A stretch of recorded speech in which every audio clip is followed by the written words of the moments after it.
नमस्कार, स्वागत है आप सभी का। आज की इस वीडियो में अपन DU MSc मैथ एंट्रेंस 2019 के ओडी के कंप्लीट क्वेश्चन सोल्व करने वाले हैं। ऑर्डिनरी डिफरेंशियल में जितने भी क्वेश्चन पूछे गए थे वो देखेंगे। तो इस वीडियो में टोटल 5 क्वेश्चन सोल्व करने वाले हैं। 2019 में 5 क्वेश्चन पूछे गए थे ओडी से। आप देखेंगे कि 2016 से लेकर 2020 तक हर बार लगभग 4 या 5 क्वेश्चन है वो डेफिनेटली से पूछ जाते हैं। और सारे क्वेश्चन ऐसे होते हैं जो आपको करने वाले होते हैं, कोई भी क्वेश्चन स्किप नहीं करना होता है, ना ही ऐसा होता है कि आप उसको गलती करें। आपको गलती से बचना है, बस छोटी छोटी मिस्टेक्स है वो आपको नहीं करनी है। ऐसे क्वेश्चन आते हैं।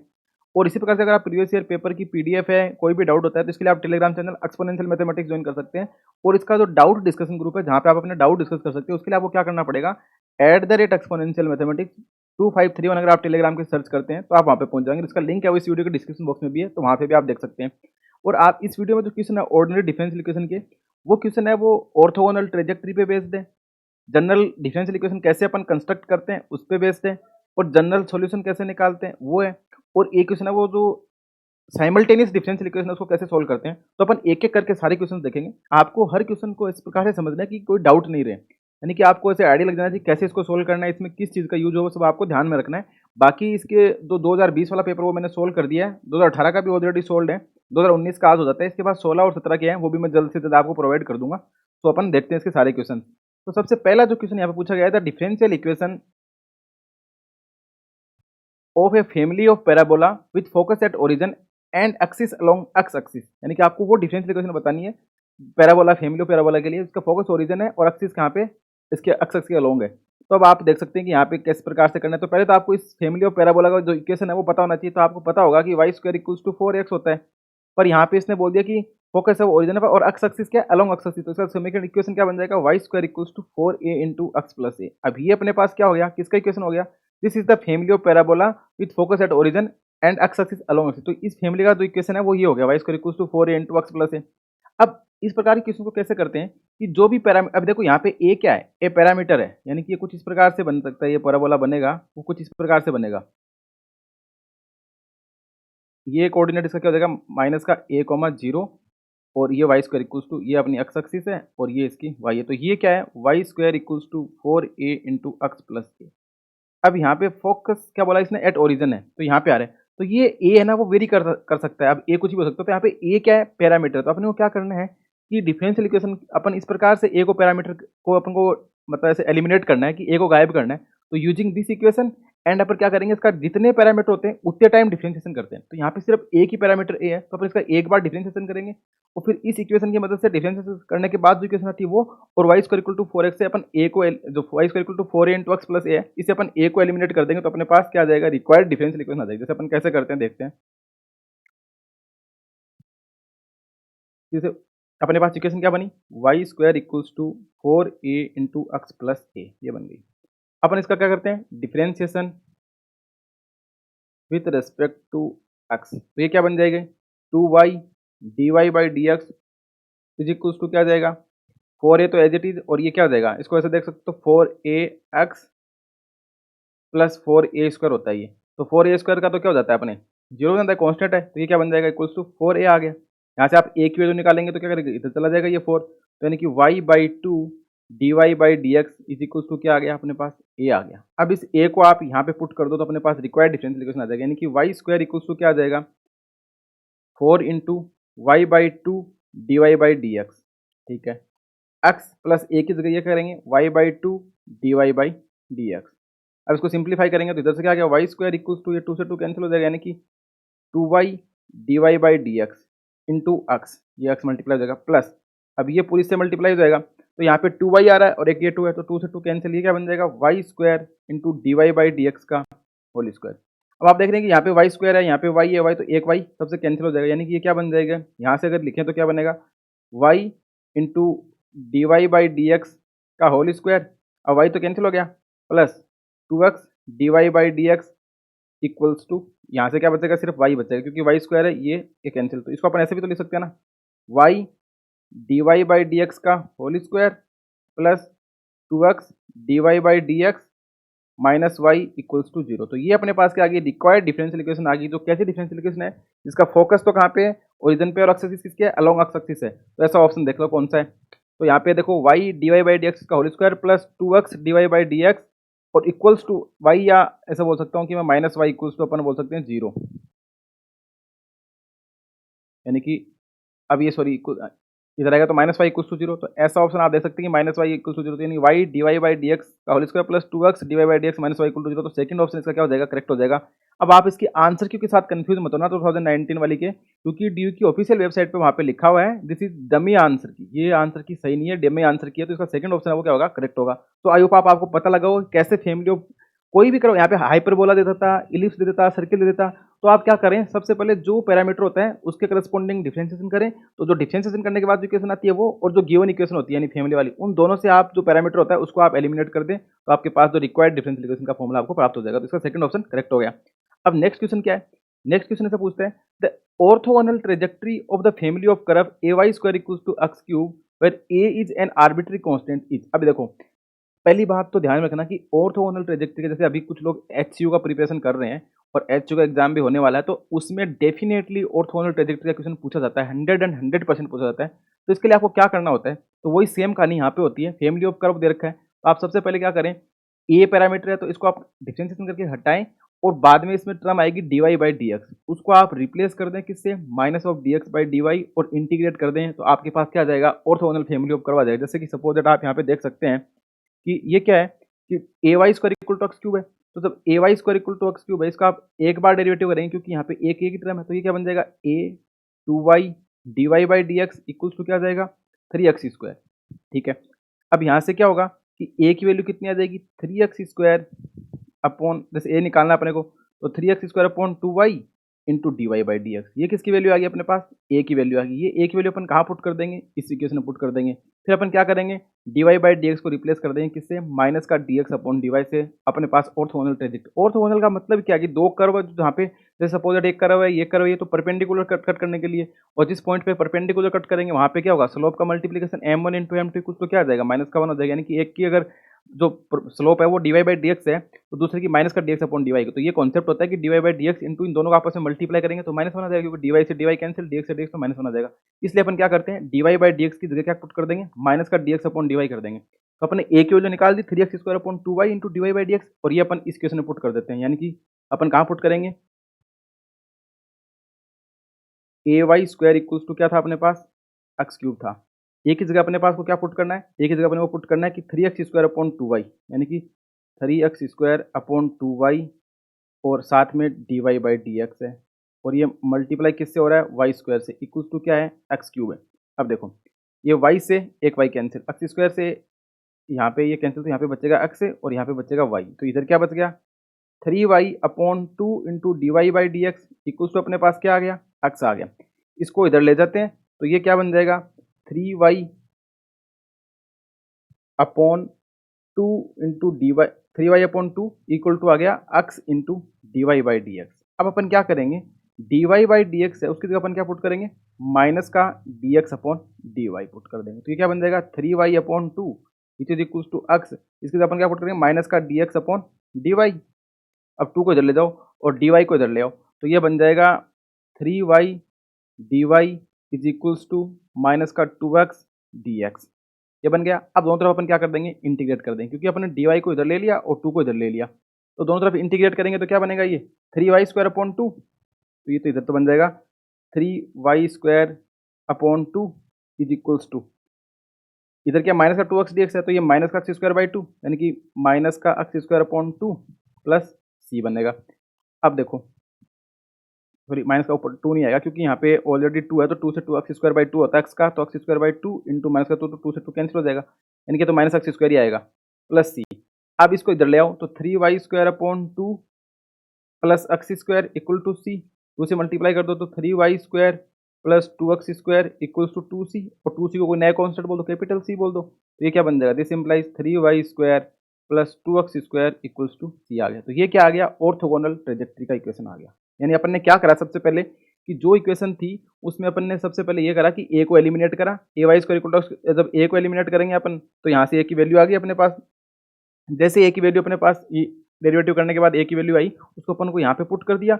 जैसे ए को पुट करा, फिर d y by d x को अपने माइनस का d x upon d y put कर दिया, और यहाँ से सिंपल अपने इंटीग्रेट कर दिया, और इंटीग्रेट करने के बाद अपने को इक्वेशन मिल गई 3y square plus 2x square equals to c. तो ये इसका क्या हो जाएगा, आंसर हो जाएगा। आप देख लो ऐसा कौन सा, आप आंसर की के साथ कंफ्यूज मत होना बिल्कुल भी, पहले बोल रहा हूँ कि वहाँ पे वो आंसर की दे रखी है वो कैसी है, डमी आंसर की है। तो 3y² plus 2x² equal to constant, तो 3y², तो पहला ऑप्शन इसका क्या हो जाएगा, करेक्ट हो जाएगा। तो आई होप आपको ये भी पता लगा होगा कि ऑर्थोगोनल ट्रेजेक्टरी कैसे निकालते हैं। सिंपली जो पैरामीटर होता है उसको आर्बिट्रेरी कांस्टेंट होता है उसको एलिमिनेट करो और dy बाई dx की जगह माइनस का dx बाई dy पुट करो और सिंपल सोल्व करो। अब अपन चलते हैं नेक्स्ट क्वेश्चन पे। नेक्स्ट क्वेश्चन क्या बोलता है, the solution of the Sturm Liouville problem. देखो ये बहुत ही अच्छा क्वेश्चन है। इस क्वेश्चन को और ज़्यादा क्लेरिफिकेशन करने के लिए मैंने एक CSIR नेट का पेपर है 2019 का, वहाँ पे क्वेश्चन सोल्व करा है। उसका लिंक मैं आपको इस वीडियो के डिस्क्रिप्शन बॉक्स में दे दूंगा। उस वीडियो को आप जरूर देखें। उसको देखने के बाद वो क्या है कि सिर्फ और सिर्फ स्टर्म ल्यूविल प्रॉब्लम पे ही बनाया हुआ वीडियो है। तो उस लगभग 20 मिनट का वीडियो है, तो उससे आपको सारे कॉन्सेप्ट क्लियर हो जाएंगे। इसमें कोई भी कभी भी डाउट नहीं आएगा। पर इसको अपन यहाँ पे भी सोल्व कर लेते हैं, पर वो वाला वीडियो आप जरूर देखना।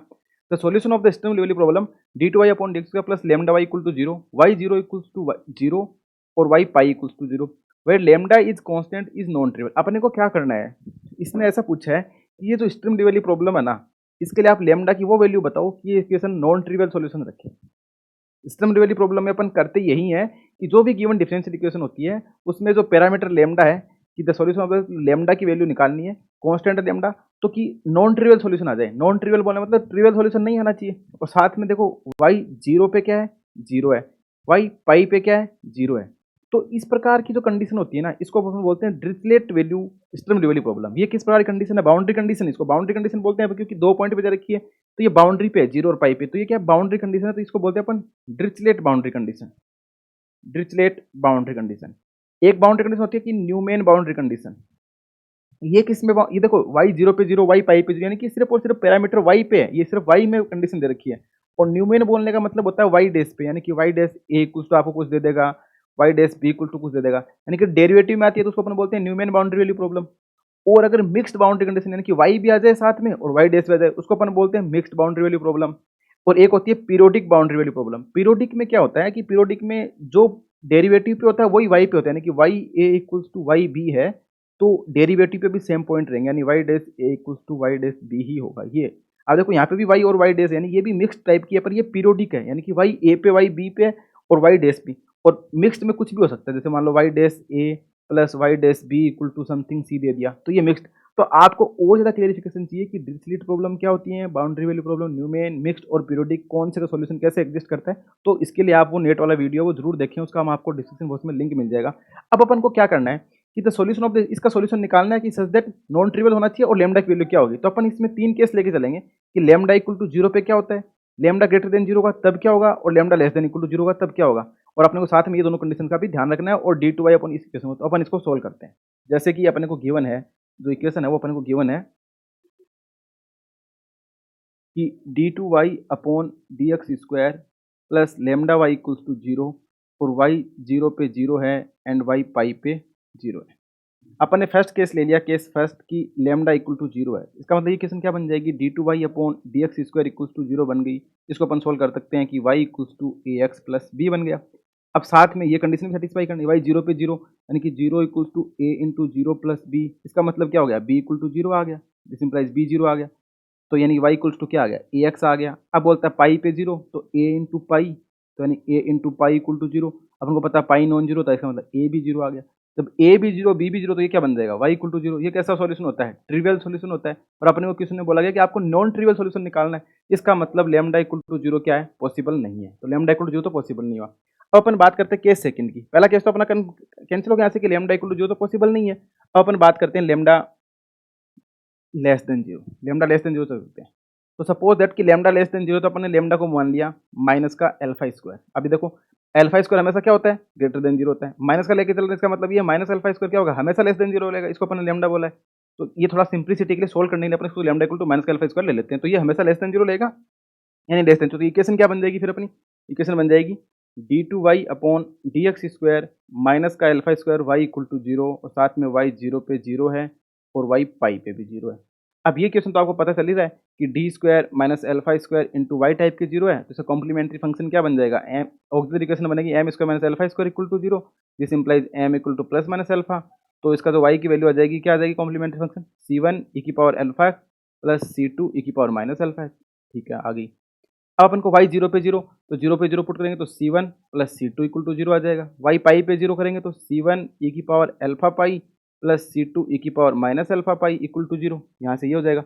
तो अब देखो C1 इक्वल टू यहाँ से क्या बोल सकता हूँ मैं, C1 इक्वल टू माइनस का C2, C1 equal to minus का C2 पुट कर दो यहाँ पे, तो ये C1 e की पावर अल्फा पाई, C2 की जगह माइनस का C1 पुट कर दो तो माइनस का C1 e की पावर माइनस का alpha pi equal to 0। C1 common ले लो, e की power alpha pi minus e की power minus alpha pi equals to 1 equal to 0। अब देखो इस अल्फा पाई को इधर ले जाओगे तो क्या बन जाएगा, C1 e की पावर 2 अल्फा पाई माइनस का 1 इक्वल्स टू 0। अब देखो अपन को क्या चाहिए, अब पहली बात तो ये कि e की पावर 2 अल्फा पाई माइनस का 1 है, वो कभी 0 नहीं होगा। क्यों नहीं होगा, क्योंकि अपन को पता है कि e की पावर 2 अल्फा पाई है वो 1 नहीं हो सकता, इधर क्योंकि ये अल्फा भी अपन को पता है कि अल्फा स्क्वायर कैसा होता है, ग्रेटर देन 0 है, अल्फा नॉन जीरो है, पाई नॉन जीरो है, तो ये e की पावर अल्फा पाई कभी 1 नहीं आएगा, और जब अल्फा पाई 1 नहीं आएगा तो e की पावर 2 अल्फा माइनस 1 क्या देगा, ये 0 नहीं होगा। जब ये 0 नहीं होगा तब ये वाली टर्म कैसी है, नॉन जीरो है। इसका मतलब क्या हो गया, C1 0 हो गया, और जैसे ही C1 0 हो जाएगा तो यहाँ से क्या हो जाएगा, C2 भी 0 हो जाएगा।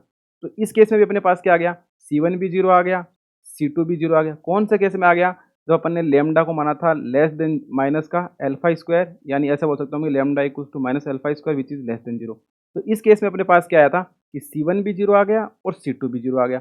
जब C1 और C2 दोनों ही 0 आ जाएंगे तो ये इक्वेशन है, तो यहाँ पे क्या आ जाएगा, y(x इक्वल टू 0), यानी कि ट्रिवियल सोल्यूशन आ गया वापस से। पर अपने को क्वेश्चन में बोला कि भाई नॉन ट्रिवियल सोल्यूशन दिखाओ, तो इसका मतलब दो केस तो कंफर्म हो गए कि लेमडा इक्वल टू 0 भी सोल्यूशन नहीं दे रहा और लेमडा लेस देन 0 भी नहीं दे रहा। तो बच्चा कौन सा, लेमडा ग्रेटर देन 0। तो लेमडा ग्रेटर देन 0 इसका आंसर हो जाएगा कि फर्स्ट ऑप्शन का करेक्ट हो जाएगा। पर अपन देख लेते हैं कि लेमडा ग्रेटर देन 0 कैसे दे रहा है। जैसे अपन मान लेते हैं कि लेमडा इक्वल टू, मान लेते हैं सपोज दैट अल्फा स्क्वायर, और अल्फा कैसा ग्रेटर देन 0 है, तो ग्रेटर देन 0 हो जाएगा अल्फा स्क्वायर अपने आप ही। तो अब इस केस में डिफरेंशियल इक्वेशन क्या बन जाएगी, d2y upon dx square plus lam alpha square y equal to 0। यहाँ से ऑक्सिलरी इक्वेशन बनेगी m square plus alpha square equal to 0। M equal to क्या आएगा, प्लस माइनस आइटा अल्फा आएगा। वो कंडीशन साथ में चली रही है, वाई 0 पे 0 है और वाई पाई पे 0 है, तो ठीक है। अब m प्लस माइनस अल्फा, तो वाई एक्स की वैल्यू क्या आ जाएगी, C1 cos alpha x plus C2 sine alpha x, क्या आ जाएगी। अब वाई 0 पे 0 है तो एक्स की जगह 0 पुट करेंगे तो साइन 0 तो 0 बन जाएगा, और कोस 0 क्या बन जाएगा, 1 बन जाएगा। तो ये क्या बन जाएगा, 0 इक्वल्स टू C1, तो C1 0 आ गया। जैसे C1 0 हो जाएगा, इक्वेशन क्या बचेगी, वाई एक्स इक्वल्स टू अपने पास आ जाएगा C2 साइन अल्फा एक्स, ये आ गया। अब एक कंडीशन और है कि वाई पाई पे 0 है, जब पाई पुट करेंगे इधर 0, तो 0 इक्वल्स टू क्या आ गया, C2 साइन अल्फा पाई, ये बन गया। अब अगर C2 0 हो जाएगा तो एक केस देखते चलते कि अगर C2 0 है सपोज दैट, तो C2 0 C1 0, तो वापस से y equal to 0, trivial solution. पर अपने को क्या चाहिए, नॉन ट्रिवियल चीज के मतलब C2 0 नहीं लेते हैं अपन, C2 0 नहीं लेंगे तो क्या लेंगे, साइन अल्फा पाई 0। तो जब साइन अल्फा पाई 0 0 और अल्फा पाई 0, तो साइन 0 0, यानी कि कब 0 होता है साइन अल्फा पाई 0, जब अल्फा पाई इक्वल्स टू क्या आ जाए, एन पाई आ जाए, यानी अल्फा की वैल्यू क्या आ जाए, एन आ जाए, कोई इंटीजर आ जाए, तो एन इक्वल्स टू 1 2 3 4। तो इस केस में क्या हो जाएगा, अल्फा इक्वल्स टू एन आ जाएगा, और अल्फा इक्वल्स टू एन, अपने पास लेमडा की वैल्यू क्या, अल्फा स्क्वायर है, तो लेमडा की वैल्यू क्या आ गई, एन स्क्वायर आ गई। तो इस केस में क्या होगा कि इसके पास कैसा सोल्यूशन मिलेगा, नॉन ट्रिवियल सोल्यूशन मिलेगा। तो लेमडा ग्रेटर देन 0 और lambda equal to n square के केस में क्या मिलेगा, नॉन ट्रिवियल सोल्यूशन मिलेगा। तो यहाँ पे पूछता है the solution of the stream level problem, कि लेमडा कैसे कांस्टेंट के लिए किस केस में इसके पास नॉन ट्रिवियल सोल्यूशन होगा। तो इसका आपको आंसर पता लग गया कि लेमडा इक्वल टू क्या आ रहा है, एन स्क्वायर आ रहा है, और इस केस में इसके पास क्या होगा, नॉन ट्रिवियल सोल्यूशन होगा। ठीक है, और साथ में ये भी बात देख सकते हैं कि अल्फा लेमडा इक्वल टू, जो लेमडा की वैल्यू आई थी वो कितनी आई है, लेमडा की वैल्यू आई है एन स्क्वायर। तो एन इक्वल्स टू 1 2 3 से चलता जाएगा तो क्या आएगा, लेमडा इक्वल्स टू 1 4 9 16, इस प्रकार से। तो फोर्थ ऑप्शन का क्या हो जाएगा, लेमडा ग्रेटर देन 0 भी है और लेमडा ग्रेटर देन 0 नहीं आ रहा है, लेमडा की स्पेसिफिक वैल्यू आ रही है 1 4 9। तो अपन ने देखो लेमडा इक्वल टू 0 भी कैंसिल कर दिया, लेमडा लेस देन 0 भी कर दिया, लेमडा ग्रेटर देन 0 तो आ रहा है पर सारे ग्रेटर देन 0 के लिए नहीं आ रहा, लेमडा कुछ इस प्रकार से आ रहा है 1 4 9। तो इसका फोर्थ ऑप्शन क्या हो जाएगा, इस केस में क्या होगा, stream level problem has non trivial solution. तो आई होप आपको ये क्वेश्चन भी समझ में आया। इसमें अपन ने क्या करा, सबसे पहले अपन ने इसमें यही करा कि लेमडा इक्वल टू 0 देखा, फिर लेमडा लेस देन 0 देखा, और लेमडा ग्रेटर देन 0 देखा। लेमडा ग्रेटर देन 0 में अपने पास क्या है कि साइन एल, ये केस बना, यहाँ से अपने C2 को 0 ले लेते हैं, C1 0 ले लेते हैं, तो अपने पास ट्रिवल आ जाता है, पर अपने को नॉन ट्रिवल सॉल्यूशन चाहिए। इसके लिए अपन साइन अल्फा पाई को 0 कर दिया। साइन अल्फा पाई 0 करने का मतलब अल्फा पाई की वैल्यू एन पाई, तो अल्फा इक्वल टू एन आ गया। और अपने पास लेमडा की वैल्यू क्या है, अल्फा स्क्वायर, तो जब अल्फा की वैल्यू एन है तो लेमडा की वैल्यू कितनी हो जाएगी, एन स्क्वायर हो जाएगी। और जब एन स्क्वायर हो जाएगी तो अपने को पता लग गया कि यहाँ पे lambda equal to n square, यानी कि 1 4 9। इस केस में इस क्वेश्चन के पास कैसा होगा, नॉन ट्रिवियल सॉल्यूशन होगा। तो आई होप आपको स्ट्रीम लेवल का प्रॉब्लम का समझ में आया होगा। ये कैसी कंडीशन थी, ये ध्यान में रखना कि ये वाली जो कंडीशन दे रखी है ये डिरिचलेट कंडीशन है। यहाँ पे न्यूमेन भी हो सकती है, यहाँ पे पीरियोडिक भी हो सकती है, यहाँ पे मिक्स्ड भी हो सकती है, पर सबको सोल्व करने का तरीका सेम ही है, यानी कि lambda equal to 0, lambda less than 0, lambda greater than 0। आप ये देखेंगे कि जो क्वेश्चन मैंने नेट वाला पेपर में सोल्व करा है उसमें आपको पता चलेगा पीरियोडिक कंडीशन में सॉल्यूशन थोड़ा डिफरेंट आता है। कैसे आता है, अगर इसमें कोई क्वेश्चन आया होगा तो मैं आपको वैसे बता दूंगा, वरना मैं आपको इस वीडियो के माध्यम से फिर से बता दूंगा कि कैसे उसमें सॉल्यूशन आता है। तो अपन चलते हैं नेक्स्ट क्वेश्चन पे। नेक्स्ट क्वेश्चन क्या बोलता है कि the general solution of the differential equation x square d two y upon d x square minus का 3x d y by d x plus 4y equal to 0 is. अब ये question देखते ही आपको पता लग गया कि ये तो कॉची ऑयलर प्रॉब्लम है, कि कॉची ऑयलर इक्वेशन है। इसमें अपन क्या करते हैं, कॉची ऑयलर इक्वेशन में अपन x इक्वल टू ई की पावर z पुट कर देते हैं, या z इक्वल टू अपन log x पुट कर देते हैं। तो जैसे ही z equal to log x put करेंगे तो ये अपनी इक्वेशन किस प्रकार से बन जाएगी, d इंटू डी माइनस का 1 इंटू माइनस का 3 इंटू डी माइनस का 4 equals to y equals to 0 बन जाएगा, जहाँ पे यह डी की वैल्यू क्या हो जाती है, d y by d z हो जाती है, डी बाई डी जेड हो जाता है। ये जो डी ऑपरेटर है वो डी बाई डी जेड बन जाता है इस केस में। तो अब ये सोल्व करेंगे तो डी स्क्वायर माइनस का 4d माइनस का 4 equals to 0।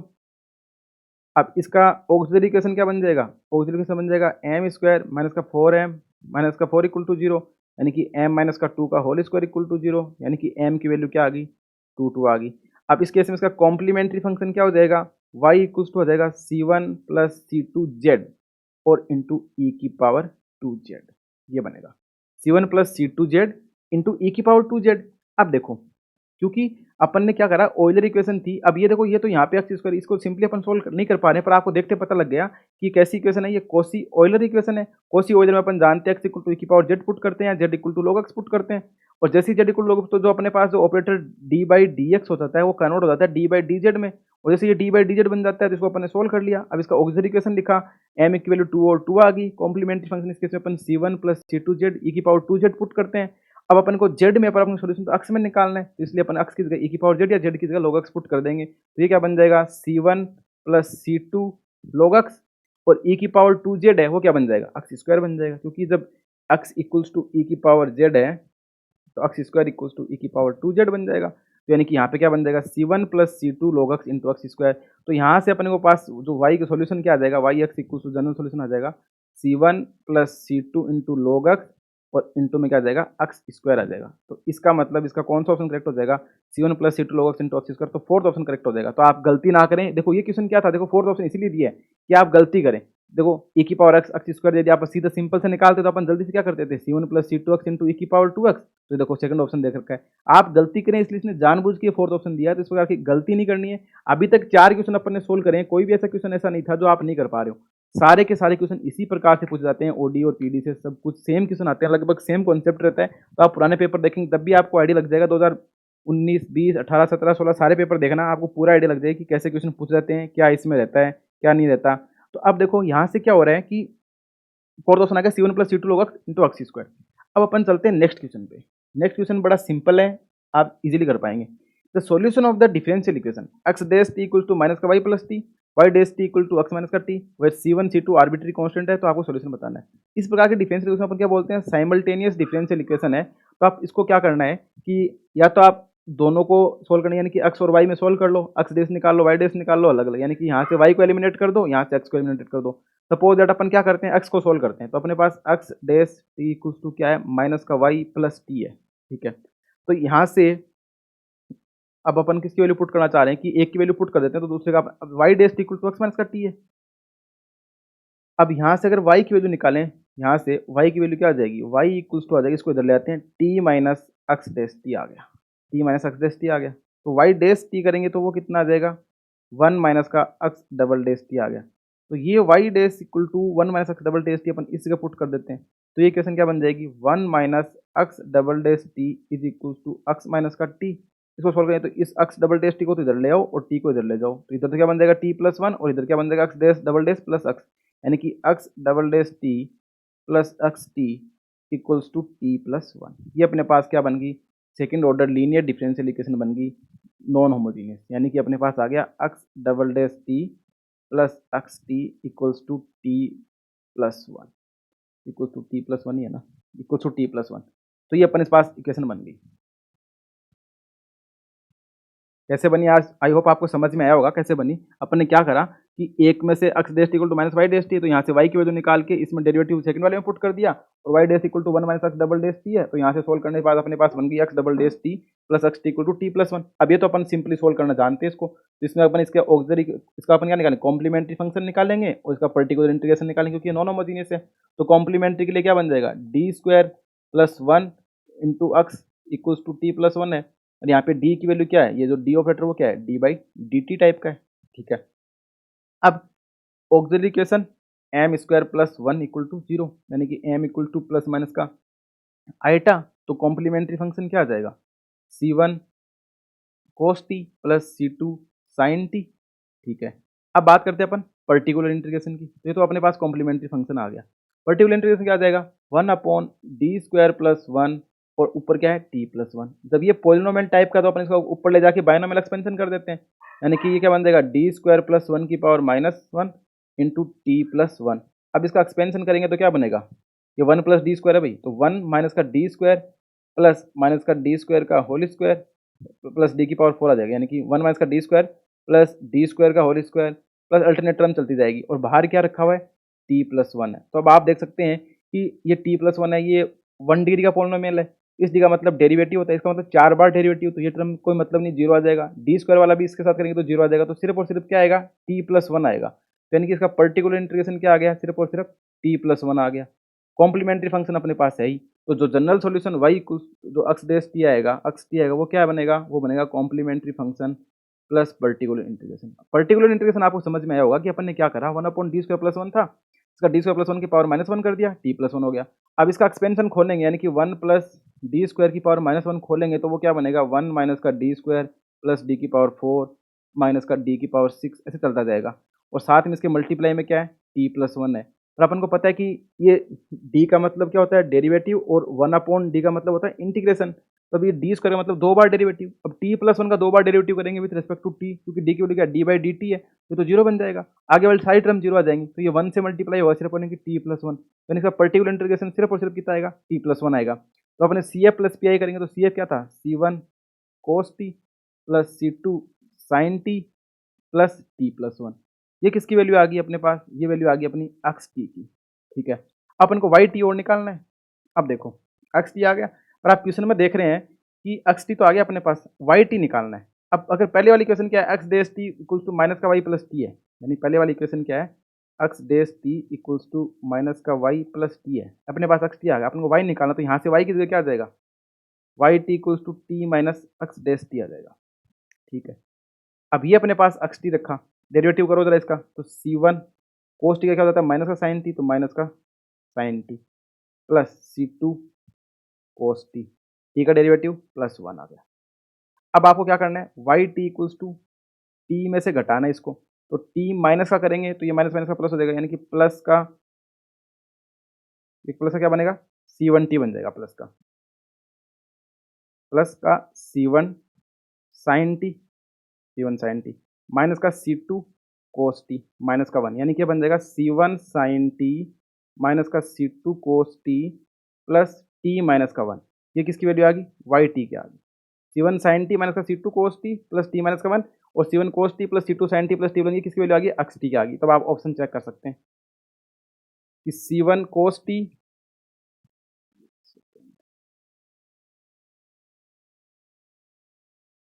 c1 cos T plus c2 sin T plus T plus 1, यानी कि सेकंड ऑप्शन में x की वैल्यू तो मैच हो रही है, इसमें सारे के सारे टी प्लस 1 दे रहा है।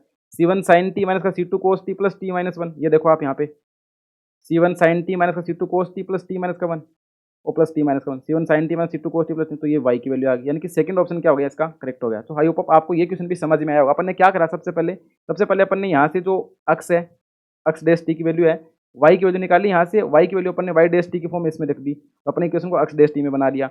जैसे अपन ने x में बनाया, फिर अपन ने x के लिए सोल्व कर लिया, जैसे x के सोल्व कर लिया तो x की वैल्यू आ गई, x की वैल्यू अपने पास आ गई, तो अपन ने क्या करा, x की वैल्यू को x डैश टी को यहाँ पे पुट कर दिया, जैसे यहाँ पे पुट कर दिया अपने पास y टी को इधर ले आए और t माइनस एक्स टी कर दिया, यानी कि y टी को क्या आ गया, t माइनस एक्स टी आ गया। जब एक निकाल सकते हैं तो दूसरा अपने आप निकल जाएगा। अगर आप पहले y के लिए सोल्व करते फिर x के लिए भी कर सकते थे। तो आई होप आपको ये सिस्टम जो साइमल्टेनियस डिफरेंशियल इक्वेशन वाला कॉन्सेप्ट भी समझ में आया होगा, और बाकी जो क्वेश्चन अपन ने देखे हैं ऑर्थोगोनल ट्रेजेक्टरी के, फैमिली ऑफ कर्व के और जनरल डिफरेंशियल इक्वेशन, ये समझ में आए होंगे। अगर किसी भी क्वेश्चन में किसी भी स्टेप में कोई डाउट होता है तो आप जरूर पूछें। So thanks for watching and keep continue watching Exponential Mathematics. Thank you.